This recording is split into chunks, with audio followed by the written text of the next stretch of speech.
नमस्कार, मी विलास आव्हाड. आपण पाहताय AV9 एक्सप्रेस. मित्रांनो, आज मराठा समाजासाठी अतिशय आनंदाचा आणि उत्साहाचा दिवस आहे. मराठा समाजासाठी आज महाराष्ट्राच्या मुख्यमंत्र्यांनी विधान परिषदेमध्ये आणि विधानसभेमध्ये दोन्ही सभागृहामध्ये मराठा समाजाला 10% शिक्षण आणि नोकरीमध्ये 10% आरक्षण देण्याची घोषणा केली आणि यावर साधक बाधक मुख्यमंत्र्यांनी अतिशय अभ्यासपूर्ण भाषण करून या सगळ्या विधेयकावर प्रकाश टाकला. आता पाठीमागे त्यांनी फेब्रुवारीमध्ये सुद्धा हिवाळी अधिवेशनामध्ये मराठा समाजाला आश्वस्त केलं होतं की आम्ही जे आरक्षण देणार आहे हे सुप्रीम कोर्टात टिकणारे देणार आहे. कायद्याच्या तरतुदी, कायद्याच्या बाबी तपासून आणि मराठा समाज मागासलेला आहे की नाही या गोष्टी सगळ्या तपासून, कारण मागे जेव्हा हायकोर्टात जे देवेंद्र फडणवीसांनी 2018 मराठा समाजाला आरक्षण दिलं होतं, अर्थात ते 16% होतं. आता दिलेलं जे काही मराठा आरक्षण आहे स्वतंत्रपणे जे 10% आरक्षण दिले, कोणाला वाटेल हे कमी आहे, पण असं काही नाही आहे. सुप्रीम कोर्टात त्यावेळेस जे 16% आरक्षण दिलं होतं त्यावेळेस मराठा समाज हा मागासलेला आहे की नाही याचं परीक्षण झालेलं नव्हतं आणि सुप्रीम कोर्टाने नेमकं त्याच गोष्टीवर बोट ठेवल्यामुळं तो जो सुप्रीम कोर्टामध्ये ज्या गोष्टी सरकारकडून जायला पाहिजे होत्या त्या पद्धतीने गेल्या नाही आणि सरकारने ज्या पद्धतीने ती हायकोर्टात ज्या गोष्टी मांडायला पाहिजे होत्या त्या गोष्टी मांडल्या नाही आणि सरकारने त्यावर नक्कीच अभ्यास केला, कारण सुप्रीम कोर्टाने त्यांचं निरीक्षण नोंदवलं होतं, काही सूचना केल्या होत्या आणि काही ज्या त्रुटी ज्या सुप्रीम कोर्टाने जे काही मराठा समाजाचं आरक्षण त्यावेळेस रद्द केलं होतं त्यात काही त्रुटी होत्या. या त्रुटींवर आताच्या सरकारने म्हणजे मुख्यमंत्री एकनाथराव शिंदे आणि दोन्ही उपमुख्यमंत्री मग देवेंद्र फडणवीस असतील किंवा अजितदादा पवार असतील, यांनी आपल्या मंत्रिमंडळामध्ये सर्व साधक बाधक चर्चा केली. 2-4 लाख सरकारी कर्मचारी याच्यासाठी कामाला लावले आणि जवळजवळ 150 दिवस हा मराठा समाज कसा मागासलेला आहे. मराठा समाजाच्या 2.5 कोटी घरांपर्यंत पोहोचण्याचं काम सुद्धा या सरकारी नोकरांनी केले. त्याच्यासाठी 4-4.5 लाख कर्मचारी 150 दिवस काम करत होते आणि मग ॲक्च्युली जेव्हा डेटा आला आणि यावर जे न्यायमूर्ती शुक्रे साहेबांनी जी काही त्यांची जी समिती होती त्यांनी पण तो अहवाल स्वीकारला आणि त्यामध्ये जे काही 40 का 45% असं प्रमाणामध्ये मराठा समाज हा मागासलेला आहे आणि अतिशय गरिबीत आहे. आता या सगळ्या गोष्टी क्लिअर झाल्या आहेत आणि मग मराठा समाजाला स्वतंत्रपणे आरक्षण देण्यास काही हरकत नाही असा अहवाल मंत्रिमंडळाला किंवा सरकारला त्यांनी दिल्यावर आज जो मुख्यमंत्र्यांनी जी घोषणा 10% मराठा आरक्षणासाठी केली त्यातून मराठा समाजाच्या लाखो लोकांना, लाखो मुलांना शिक्षणात आणि नोकरीमध्ये अतिशय मोठा फायदा होणार आहे. ही अतिशय आनंदाची गोष्ट आहे. खरं तर मुख्यमंत्र्यांनी शब्द पाळला.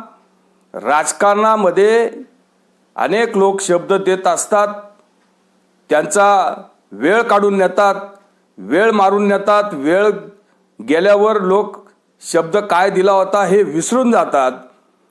पण एकनाथराव शिंदेंनी अतिशय आपण दिलेलं वचन म्हणा किंवा शिवाजी महाराजांची जी काही त्यांनी पाया पडून पायाला हात लावून जी शपथ घेतली होती ती शपथ आज मी तिला एकनाथ शिंदेंनी म्हणजे मुख्यमंत्र्यांनी पूर्ण केली. या गोष्टीचा आनंद नक्कीच होतोय.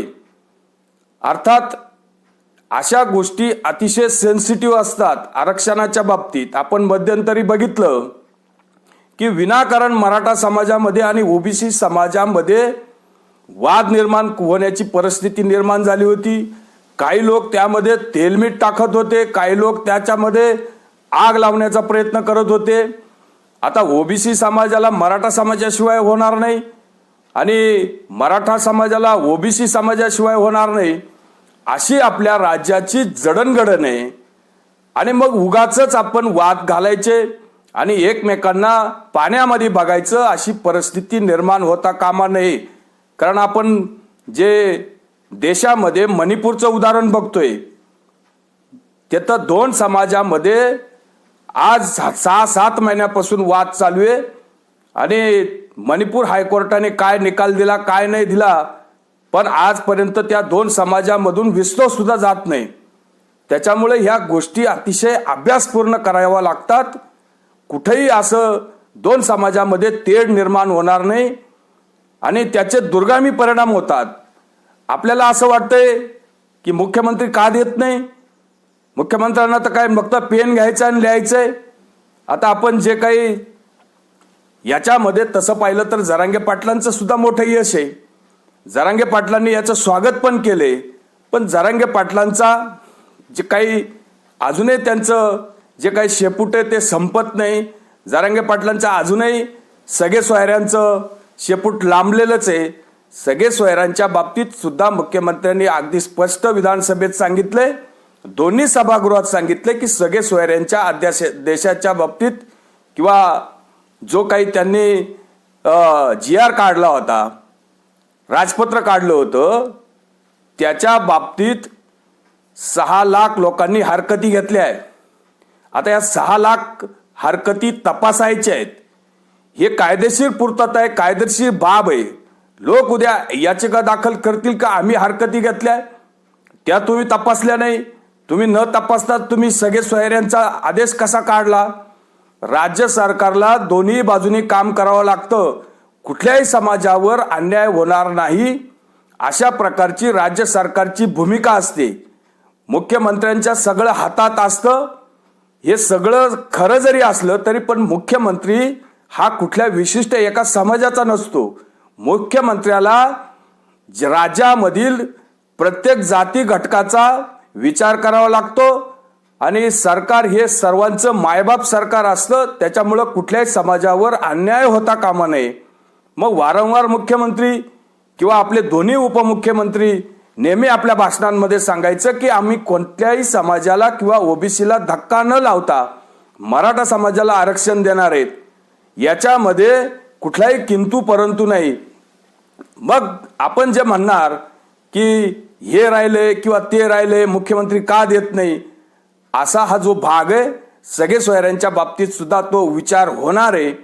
त्या ज्या हरकती आहे त्या अतिशय वेगाने तपासल्या जाईल आणि त्याच्यावर सुद्धा मुख्यमंत्री योग्य ती कारवाई करेल आणि त्या संबंधी सुद्धा सकारात्मक विचार आपल्याला मुख्यमंत्री नक्कीच देतील याची आपण अपेक्षा करायला पाहिजे. कारण इतक्या दिवस 40 वर्ष मराठा समाजाला आरक्षणापासून वंचित ठेवलं. 11-11, 12-12 मुख्यमंत्री मराठा समाजाचे झाले. आज आपण मुख्यमंत्र्यांवर विश्वास का ठेवायचा नाही. जो शब्द त्यांनी दिला तो पाळला. 2-3 वेळा जरांगे पाटलांनी ज्या मागण्या केल्या त्या मागण्यांचा समावेश मुख्यमंत्र्यांनी केला.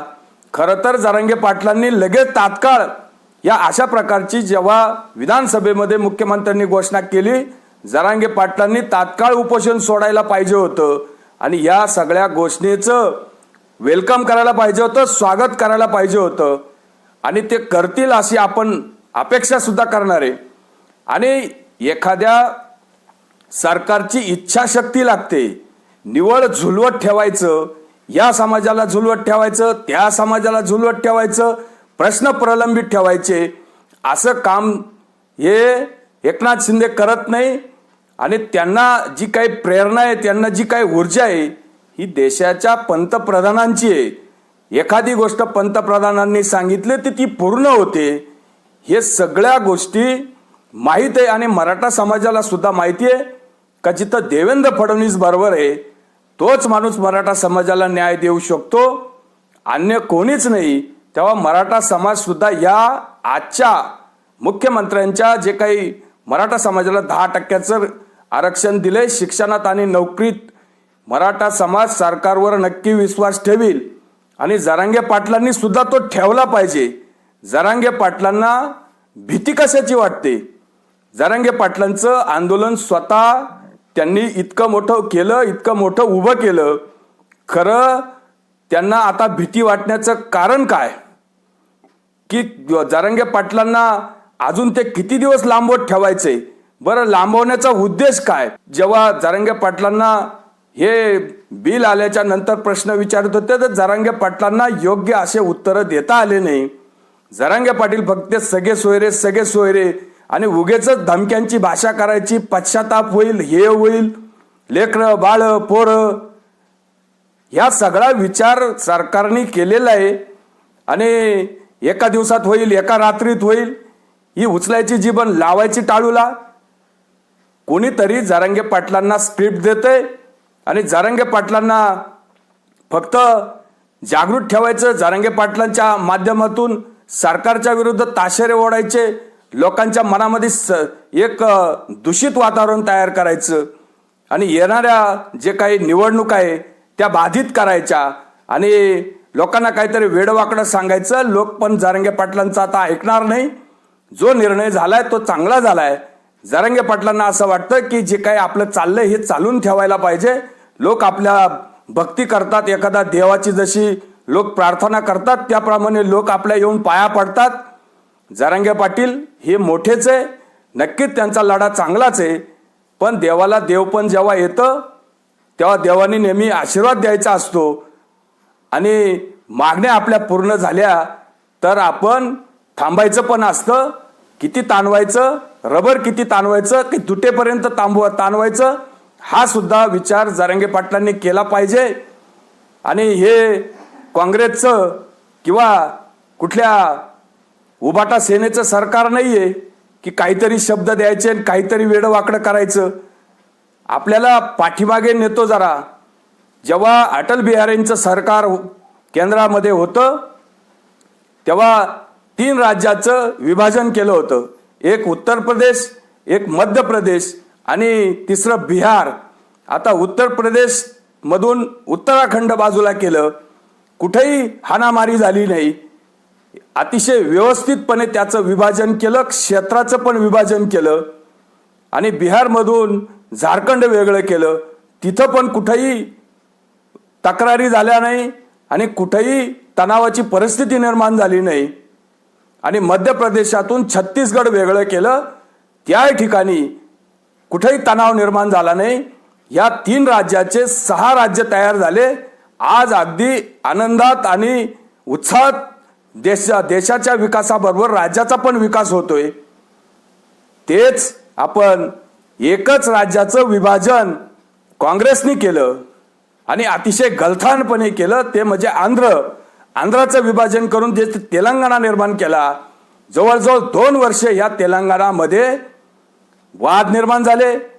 वादविवाद होऊन तिथं आजही तेलंगणा आणि आंध्रामध्ये जे काही वाद चालू आहे ते वाद मिटायला तयार नाही. रक्त रंजित कित्येक लोकांचं प्राण गेले असतील.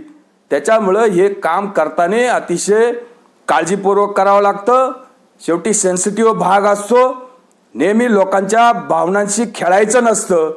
जी गोष्ट आपल्याला साध्य करायची होती ती आपण साध्य केलेली आहे. आणि आता आनंदाने आणि अतिशय उत्साहाने लोकांना उलट आपण कुठला तरी संदेश दिला पाहिजे की जे आपला लढा होता या लढ्याला मोठं यश आलंय आणि या यशाचे नेहमी आपण शिलेदार व्हायचं आणि सगळ्या लोकांना उलट शुभेच्छा दिल्या पाहिजे की सरकारने आपलं ऐकलं, सरकारने आपल्या मागण्यांचा आदर ठेवला आणि आपल्या लेकरा बाळांना, आपल्या मराठा समाजाच्या मुलाबाळांना 10% आरक्षण मिळणार आहे. याच्यामध्ये अनेक लोकांचा फायदा होणार आहे. ही काळजी घेतली पाहिजे आणि राज्यामध्ये ओबीसी बंधूंबरोबर आपला कुठलाही वाद झाला नाही, होऊ नये याची सुद्धा काळजी जशी सरकारची आहे तशी मराठा समाजाची पण आहे. ओबीसीची पण आहे आणि जरांगेची सुद्धा आहे. त्याच्यामुळं हा आनंदी दिवस आहे, चांगला दिवस आहे आणि आरक्षण मिळालं म्हणून मी मराठा समाजाच्या सर्व बंधू भगिनींना शुभेच्छा देतो. आज तर खरं तर त्यांनी दिवाळी साजरी केली पाहिजे. असो, तुर्तच थांबतो. व्हिडिओ आवडला असेल तर लाईक करा, शेअर करा. धन्यवाद.